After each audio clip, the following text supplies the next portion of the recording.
Hello, welcome back to some Minecraft from my single player world. This is the lovely place we made last video. And since the last video I've worked on the road a little bit more, as you can see here.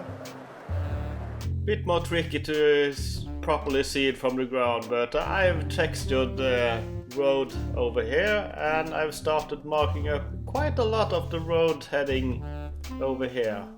Much easier to see from the sky, and with the game paused you can see how I have started to work on how the elevation changes is going to be, trying to smooth it out and have it nice. And I am going to build another bridge here. This is actually quite a good shot of how the road is going to go up here. Anyways, it's something else I'm going to work on in this episode. Anyways, for the build in this video, I'll need a lot of iron and string. I don't got a lot of string, this is all I got. And iron, I need it for iron bars. But most of my iron is in raw iron and iron ore, and I rather not use it. And then there is this monstrosity. The iron farm here is working so badly, it keeps breaking. I know what the issue is. The villagers doesn't get a break from the zombie there.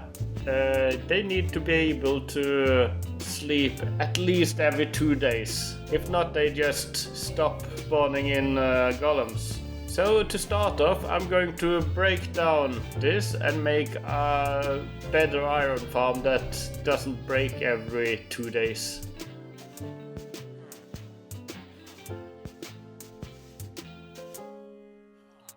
There it is. Oh, he got a little bit stuck. Tend to be that just on the side, but eventually he falls down. There isn't really anything to get stuck on there. The big change from the last farm I made is this pot, which make it possible for them to go into bed like that. When they roam back and forth and it's night time, whenever they go behind that pot, they get the ability to go to bed because they don't see the zombie anymore. And that resets the sleep schedule for them. And there isn't much to see down here. We got some iron already. Sweet. I got a much better feeling about this farm. Already another one. This is a very effective farm. I think I'm going to add in a water elevator here, and this can be a water drop or something. I decided to move the farm. Already another one while I was going down. This is... oh, right. I have to take out him before he takes out the zombie. There we go. Iron Golem protection, guidance. So what I was going to say is that I decided to make this farm over in the spawn chunks. This is where I spawned in. Even got the starter chest here with my first wooden pickaxe, and this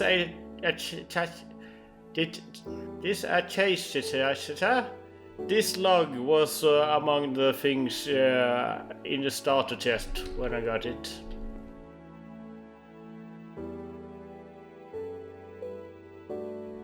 And here we have a little progress update.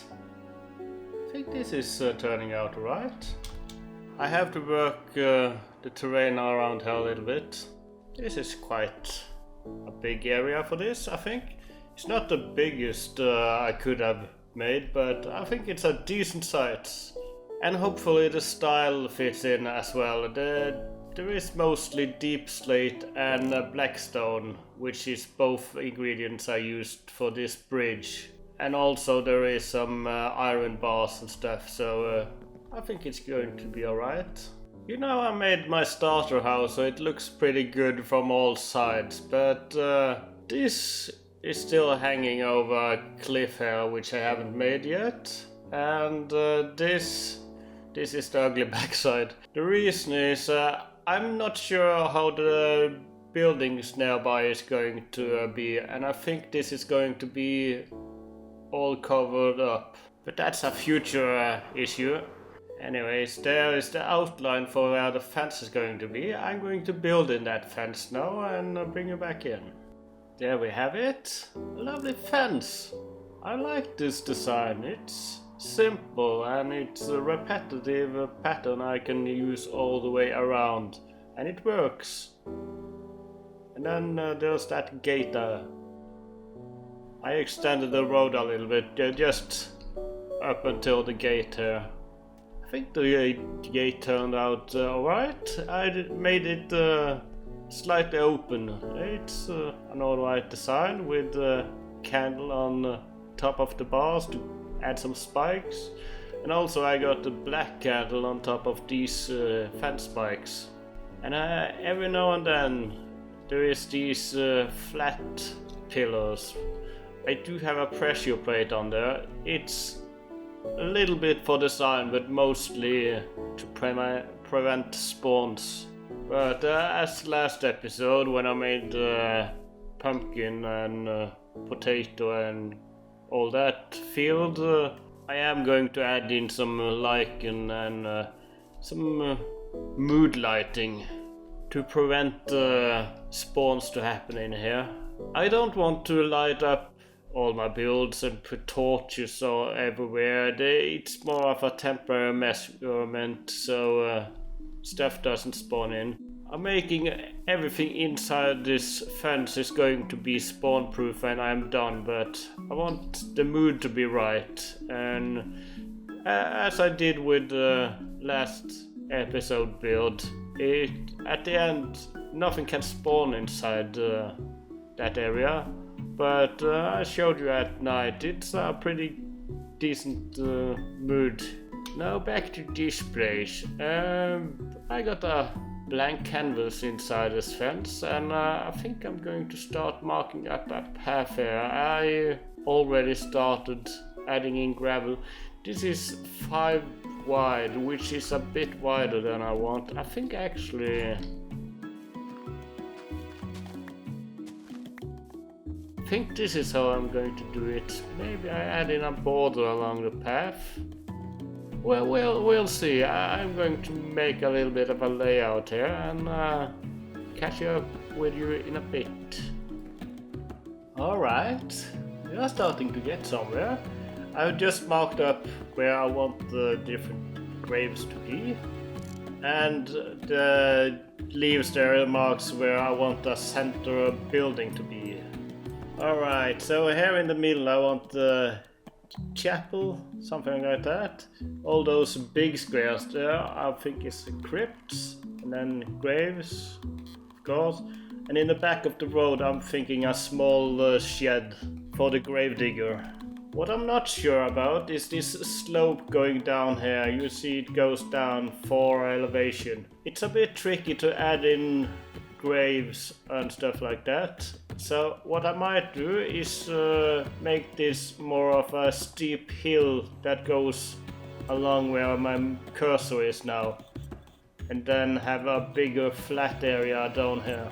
That would help separate this to a lower and a upper area.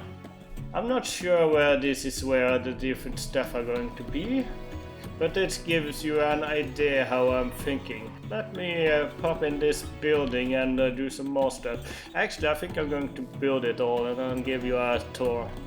Alright, nighttime just started and I wanted to show this place at night. I have made it completely spawn free, but as you can see, stuff can spawn outside there.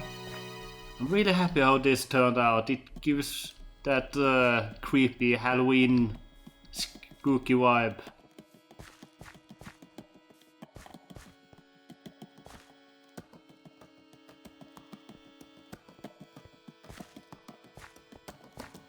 I added in a couple of small trees. Oh, spider might go after me. I got a couple different type of grave designs that I went for. This is the most simple one. Some of them I have made it a bit more broken down and old. You got this design, which I got a lot of. I got a couple of these, and some of them are with water in. Here is one of the bigger ones. I think I only made one of these ones. And then there is two of these crypts. I was planning on adding something inside here, but that has to be for another day. And here is a shed with nothing in it. It's the tool shed for the grave digger. And I like these two trees. I think the sound of spiders and skeleton rattles just makes this more moody. And of course it's the shrine. Not sure what it is. Again, I did not get time for the interior. But I do like it. I'm pretty happy with how this turned out. It's pretty much how I wanted it. I'm running a bit late on getting the video done, so it was more I want added to it. Mostly interior stuff. But overall, I'm really happy with how this turned out. Yeah, this is pretty cool. And spooky. So thank you for watching. See you in the next one. Bye.